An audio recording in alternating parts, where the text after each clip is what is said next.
మన దగ్గర చట్టాలు లేవా? మన దగ్గర ఇన్ని చట్టాలు ఈరోజు ఇప్పటిదాకా నేను 50 వారాలుగా వ్యవసాయ చట్టాల గురించే మాట్లాడుతూ వచ్చాను. నేను కొన్ని పదుల సంఖ్యలో చట్టాల గురించి ప్రస్తావన చేశా.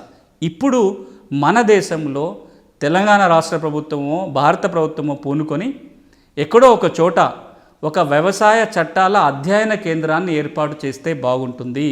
ఒక వ్యవసాయ యూనివర్సిటీలోనో ఒక లా యూనివర్సిటీలోనో ఒక వ్యవసాయ చట్టాల అధ్యయన కేంద్రం ఏర్పాటు చేయటం, అంతేకాదు వ్యవసాయ చట్టాల మీద కోర్సులు రావాలి. ఈ రోజున వ్యవసాయ చట్టాలు కనుక వ్యవసాయ చట్టాల మీద కేసులు నుండి వాదించాలంటే వ్యవసాయ చట్టాల మీద అవగాహన ఉన్న లాయర్లు ఎంతమంది ఉన్నారు?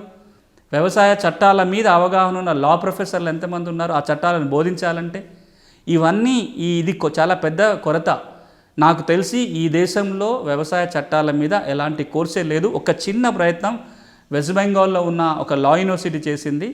వాళ్ళకున్న లా డిగ్రీలో ఒక సబ్జెక్టుగా వ్యవసాయ చట్టాలను చేర్చుకునే ప్రయత్నం జరిగింది. అది కూడా భూమికి సంబంధించిన చట్టాలు 1-2 సాగు చట్టాలను అందులో చేర్చి ఒక చిన్న కోర్సుకి ప్రయత్నం జరిగింది తప్ప అది మినహాయిస్తే ఇంకెక్కడా ఎలాంటి ప్రయత్నం లేదు. ఇక్కడ నేను కోరుకునేది ఏంటంటే తెలంగాణ రాష్ట్ర ప్రభుత్వం రైతుల కోసం ఇంతగా ఆలోచిస్తుంది, ఇన్ని ప్రయత్నాలు ఇన్ని స్కీములు తీసుకొస్తున్న ఈ నేపథ్యంలో